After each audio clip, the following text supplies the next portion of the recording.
We added 28 feet of distance to this player's hits in just 7 days. That's not hype, that's a real number. And he went from making average contact to crushing the ball to left center. And the best part, we didn't change his swing, we just did one thing. And if you apply this to your game, you'll see the ball jump off your bat too. Now, if we haven't met yet, I'm former MLB player Jermaine Curtis, and now I help hitters all over the country unlock more power, even if they're undersized or overlooked. And if you want me to look at you or your son's swing to find out exactly what's holding him back from hitting for power, I'll do it for free. Just click the link below to schedule your free power hitting assessment call. Now, let me tell you about Riley. He's a hard-working player who had all the tools, but just wasn't driving the baseball. His contact was there, his mechanics looked good, but the ball just didn't jump off his bat. He had just moved up to the big field, and with showcases coming up, his dad knew it was time to get serious. He said he's not getting the power he needs to compete.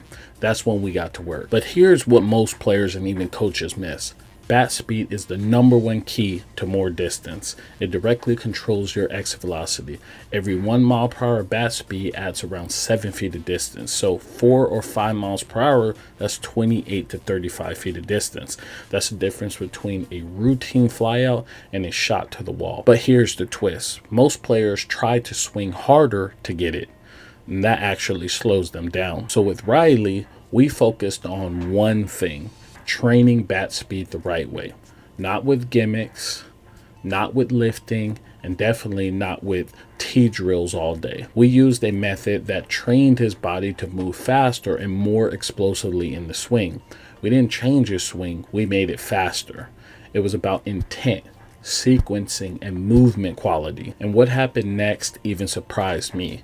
Riley bought in, he did every drill with focus, and by the end of the week, you could see the difference. His swing had more whip, more energy, and then I got a message from his dad. He says he's really impressed and excited with the results from the first week.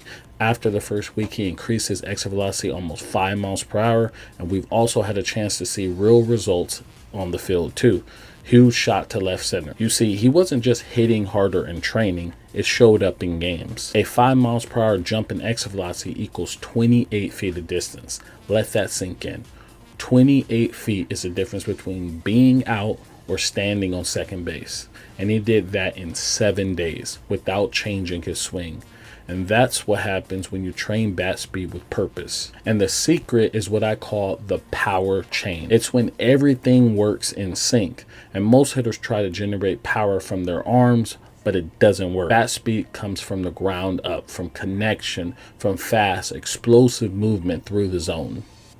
We trained that, and Riley's swing got more connected, more dynamic, and the results followed. You see, most kids out there aren't struggling with mechanics, they're struggling with speed. They can make contact, but they're not dangerous at the plate. The worst part, they grind through lessons, watch YouTube drills, and still feel stuck because they're not training speed the right way. That's where transformation happens, and most never get there. So if your son or you are making contact but not hitting the ball harder or farther, bat speed is probably the missing link. And when you fix it, the whole game changes. And Riley's story is proof. Week 1, 5 miles per hour up, 28 feet farther. Confidence way up, and now he's showing up in baseball games and eventually showcases, ready to do damage. So if you want me to look at your son's swing and tell you exactly where he's leaking power, I'll do it. Click the link and get a free swing breakdown. No fluff, just real feedback to help him start hitting the ball harder and farther fast. Take advantage of this opportunity because I'm not going to be doing this forever. With that being said, thank you so much for watching, and I'll see you in the next video.